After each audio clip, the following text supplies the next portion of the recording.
आज हम linear differential equation रैखिक अवकल समीकरण का अध्ययन करेंगे।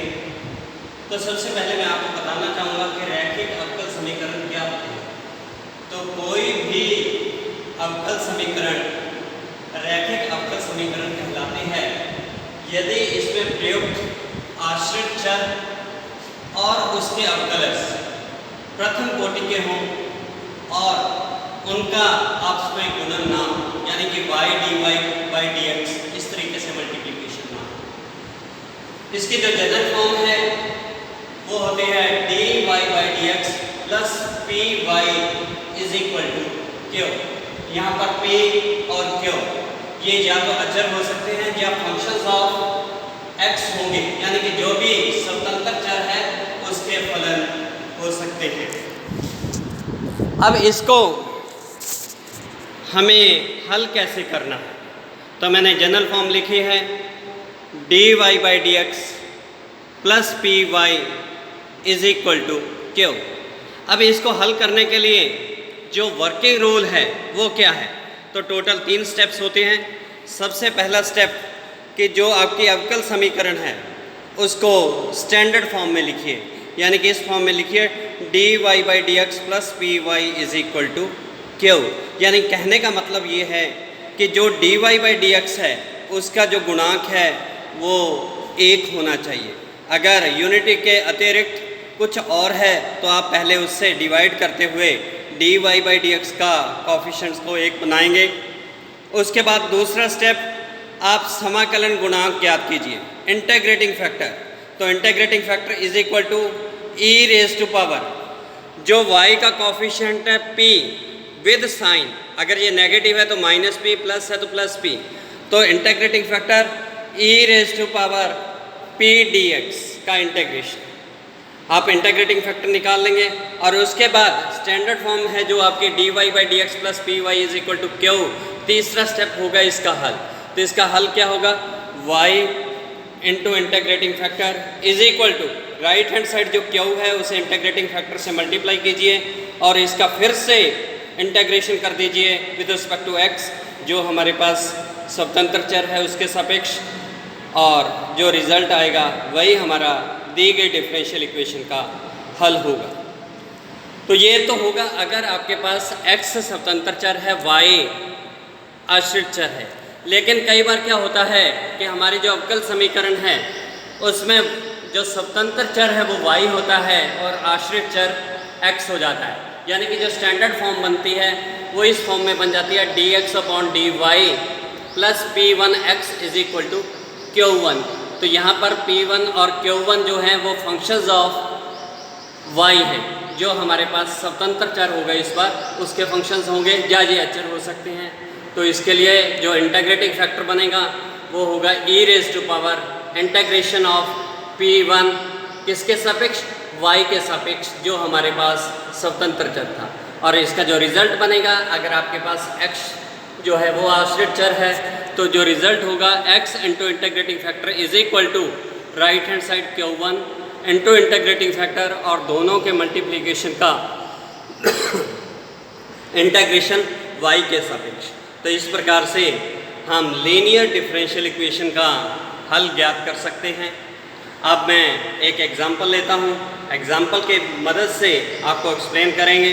तो मेरे पास जो प्रॉब्लम है कि 1 plus x square dy by dx plus 2yx minus 4x square is equal to 0। तो सबसे पहले क्या है, हमने dy by dx का जो कोफिशिएंट है उसे 1 बनाना है और इसे स्टैंडर्ड फॉर्म में लिखना है। तो मैं क्या करता हूँ, dy by dx का कोफिशिएंट क्या है हमारे पास 1 प्लस एक्स स्क्वेयर, तो पूरी इक्वेशन को 1 प्लस एक्स स्क्वेयर से डिवाइड कर देता हूँ। तो अपने पास बन जाएगा dy by dx plus 2x upon 1 plus x square into y, और जो माइनस 4x स्क्वेयर था उसको राइट हैंड साइड में ले जाता हूँ तो वो बन गया 4x square upon 1 plus x square. तो ये जो इक्वेशन बन गई किस फॉर्म में बन गई, dy by dx plus py is equal to q। Right hand side देखिए पूरा x का फंक्शन है और y का कोफिशिएंट वो भी x का फंक्शन है, तो p की जगह पर 2x upon 1 plus x square with plus sign, और q की जगह पर है आपके पास 4x square upon 1 plus x के। तो पहला स्टेप आपका पूरा हो गया है। जो हमने dy बाई डी एक्स का कॉफिशेंट था उसे 1 बना लिया। अब आप समाकलन गुणांक निकालेंगे, इंटीग्रेटिंग फैक्टर, तो वो मैंने बताया था e raise to power p dx। p कितना है हमारे पास 2x upon 1 plus x square, तो e raise to power 2x upon 1 plus x square dx, तो 2x upon 1 plus x square का इंटीग्रेशन होता है log of 1 plus x square, तो ये बन गया e raise to power log of 1 plus x square. e raise to power log cancel हो गया तो बाकी क्या रह गया 1 प्लस एक्स स्क्वायर। तो जो हमारा समाकलन गुणांक आ गया integrating factor that is 1 plus x square. अब हम समीकरण 1 का या दी गई अवकल समीकरण का हल लिखते हैं, तो वो क्या है y into integrating factor 1 plus x square is equal to right hand side 4x square upon 1 plus x square into integrating factor 1 plus x square, और दोनों के मल्टीप्लिकेशन का x के सापेक्ष आप इंटीग्रेशन कर दीजिए, तो 1 प्लस एक्स स्क्वायर से 1 प्लस एक्स स्क्वायर कैंसिल हो गया, तो 4x स्क्वायर का integration 4x cube upon 3 plus constant of integration, तो जो आपका रिजल्ट आया y into 1 plus x square is equal to 4/3 x cube plus c1। तो ये हमारे पास लीनियर डिफरेंशियल इक्वेशन का हल प्राप्त हो गया। एक और एग्जांपल देखिए, 1 plus x square d x is equal to tan inverse y minus x into d y. अब हमारे पास dy बाई डी एक्स भी हो सकता है, dx अपॉन dy भी हो सकता है, लेकिन अगर आप dy बाई डी एक्स करेंगे तो अपने पास y स्क्वायर वाली टर्म है, तो वो स्टैंडर्ड फॉर्म नहीं बनेगी। तो इसलिए मैं क्या है जो दूसरा फॉर्म मैंने बताई थी dx अपॉन dy लिखता हूँ, तो dx अपॉन dy क्या बन जाएगा tan inverse y minus x upon 1 plus y square. इसे मैंने लिखा फिर से शिफ्ट करते हुए dx upon dy plus x upon 1 plus y square is equal to right hand side tan inverse y upon 1 plus y square. अब देखिए यहाँ पर जो स्वतंत्र चर है वो y, आश्रित चर x, dx upon dy plus p1x, p1 क्या है केवल y का function 1 upon 1 plus y square is equal to right hand side square, right hand side q1 tan inverse y upon 1 plus y square. तो अपने compare करते हैं इस equation के साथ dx upon dy plus p1x is equal to q1, तो उसके साथ कंपेयर करने पर अपने इंटीग्रेटिंग फैक्टर निकालते हैं। तो integrating factor e raise to power integration of p1 dy, तो p1 कितना था 1 अपॉन 1 प्लस वाई स्क्वायर, और dy upon 1 plus y square का इंटीग्रेशन क्या होता है tan इनवर्स y, तो जो हमारा इंटीग्रेटिंग फैक्टर आया वो आया e raise to power tan inverse y। अब इस समीकरण का हल जो समीकरण फर्स्ट है तो वो क्या बना x into integrating factor e raise to power tan inverse y is equal to right hand side tan inverse y upon 1 plus y square, यानी कि जो q1 है, into integrating factor e raise to power tan inverse y dy। अब इसका integration करने के लिए मैं सब्स्टिट्यूशन करता हूँ, तो let tan inverse y is equal to z। अब इसका डिफरेंशियल कीजिए तो tan इनवर्स y का क्या होता है 1 upon 1 plus y square, y का dy is equal to dz।